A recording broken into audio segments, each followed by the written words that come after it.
Hey, what's up, guys? Scott from the Duck Camp. We're going to talk about a few things that's been kind of hot topics around here at Duck Camp and combine a couple of different topics. And you can kind of hopefully tie all this together to see how it all kind of comes together for us here at Duck Camp. So we've been running a bunch of commercials and Facebook posts and social media, and we catch a lot of flack about some of the stuff we do around here. And when we do these commercials on Facebook, they go out to the whole country. We got people flying in from all over the place. And when we send out these commercials, we get a lot of non-waterfowl hunters making comments about how we're bad people because we're out killing birds. Well, I don't think that could be further from the truth. Waterfowl hunting is a heritage. It's something that goes back way before any of us ever were even dreamt of being born. And so all we try to do here at Duck Camp is to be conservationists, try to help the ducks be able to repopulate, do all of these things. Hunting is such a small piece of why the waterfowl population is dwindling. What it's really about is loss of habitat and nesting. And what we do here to help solve that is we leave our crops in the field last year's crops in the field as long as we can to allow our local birds to have a place to go nest.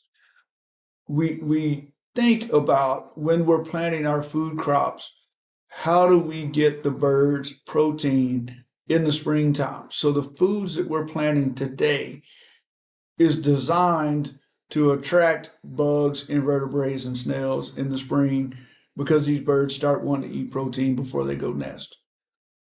So when people talk to me about and say things like, I can't believe you're killing these beautiful birds or you're hunting these beautiful birds, what I have to say to those people is, we don't come into your house and tell you that the way you think and the way you believe is wrong.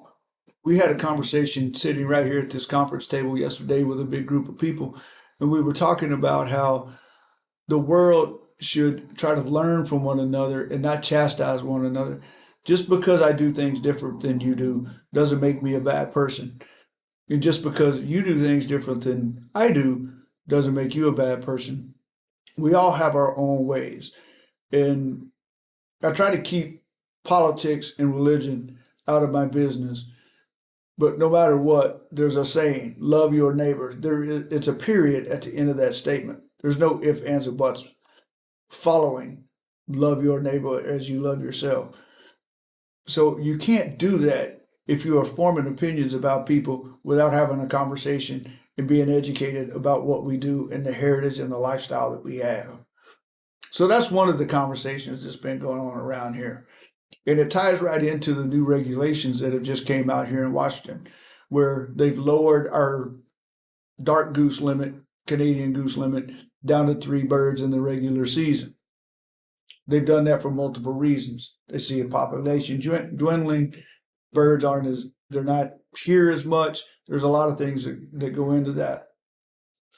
They've also lowered our snow goose our limits for regular season from 10 down to 6.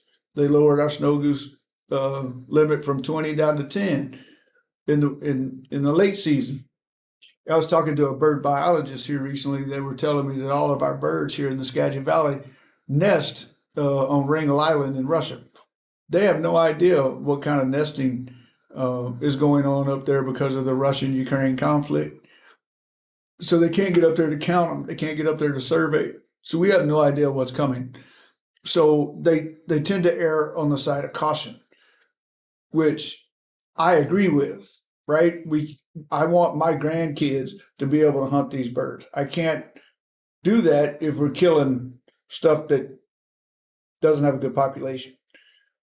So there's just a lot going on in the world right now that's affecting the waterfowl community. Even the tariffs that are going on right now, I don't know if they're good, don't know if they're bad, don't really have an opinion.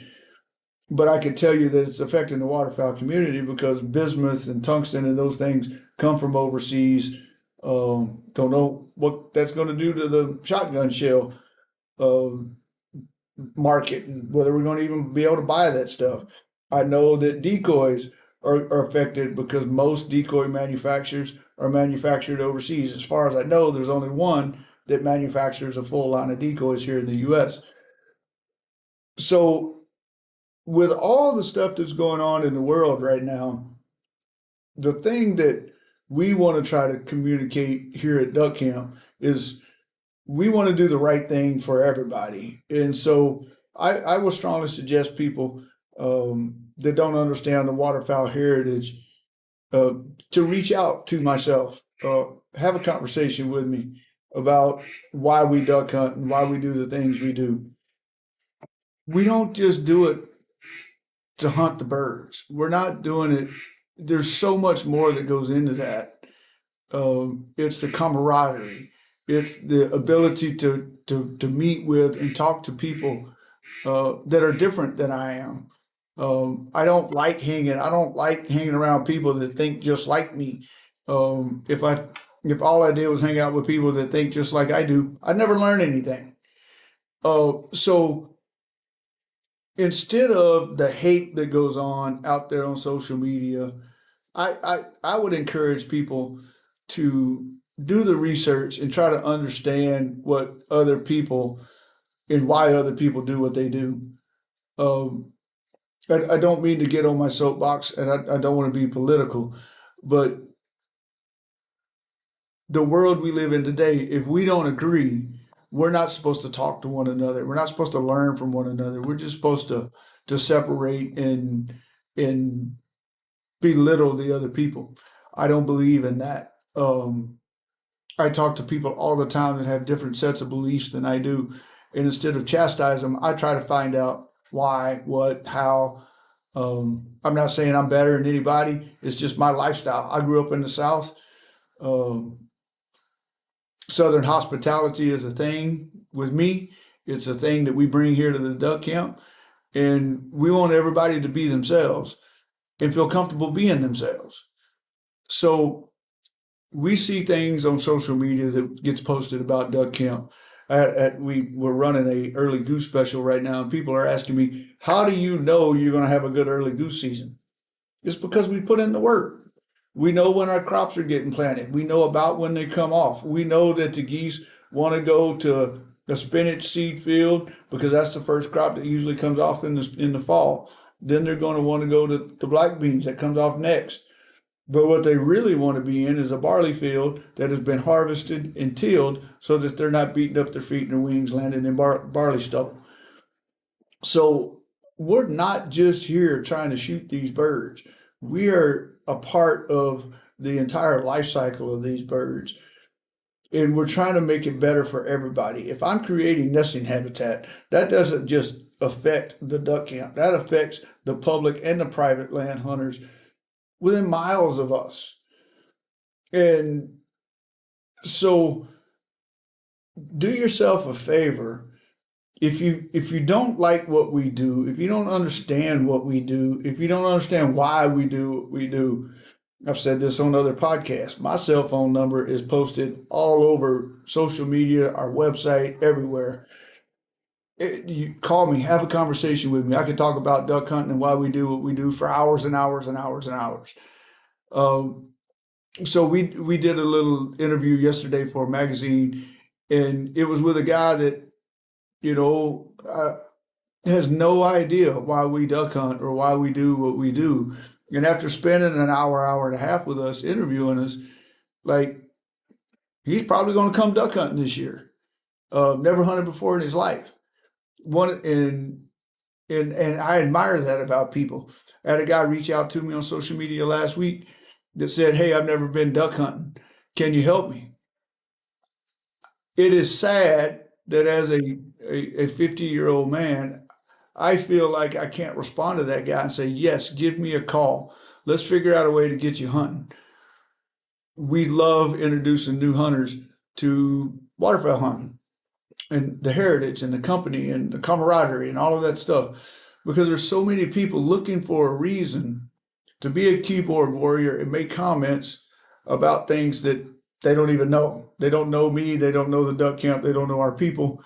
Um, I think every guide and every person that works here, their number one goal is to introduce people to the waterfowl heritage and what we do and why we do it. And if I could do it for free, I could, but it costs money. It's a lot of it, a lot of money to do what we're doing. And so, guys, I don't care if you're a waterfowl hunter, an anti-hunter, whatever it is. Educate yourself before you have an opinion. We, waterfowl hunters, we love the beauty of the bird probably more than anybody out there. We enjoy watching them. There's days that we just watch. We got videos on our social media where we're telling our clients, just sit back and watch, enjoy the show. We're not going to shoot at this big giant group of birds. Just enjoy it. Enjoy the beauty. If you go through all of our pictures, a lot of our pictures are about the sunset, the sunrise.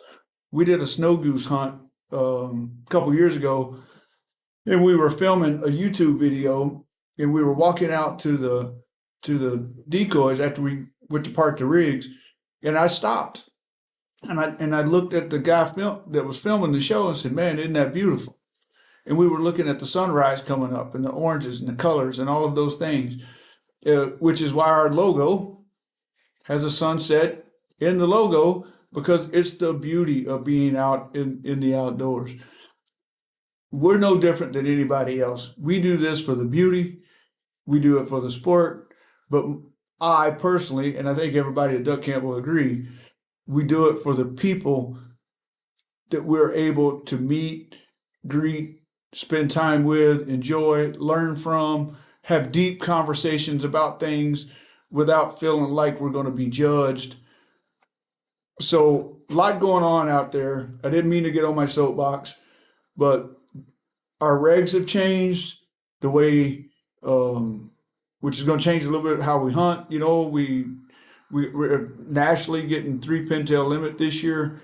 The non-hunter probably looks at that as that's bad. We're going to shoot more of them. Really, what that does is it's actually going to help conservation, because last year, it's going to help all the waterfowl hunters across the country, because last year we would be in the field for an extra hour, hour and a half, and we may wing a couple more birds or do certain things.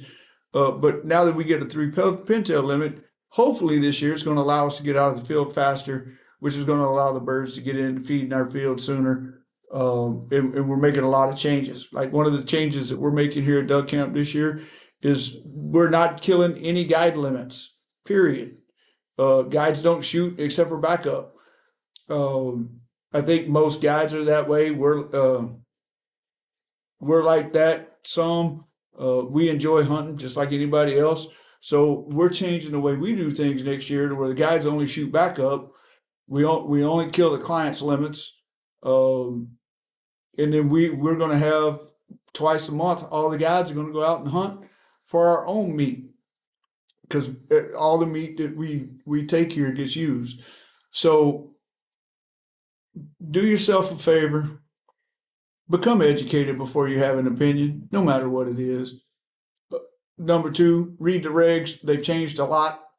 Number 3, pay attention to what's going on out the world. Don't wait till the last minute to go buy shotgun shells, because you might be number 2 out of luck. And number 3, if you got questions about what's going on in the waterfowl community and you want to learn something, whether it's about conservation, how to plant a food plot, how to call a duck, reach out, give me a call. I'll talk to you all night long about all this stuff. I eat, sleep, and breed ducks. So, guys, I hope this was a little bit educational, and hopefully I use this platform to talk a little bit about what we think and what we believe here at Duck Camp. If you got any questions, reach out. See you guys next time.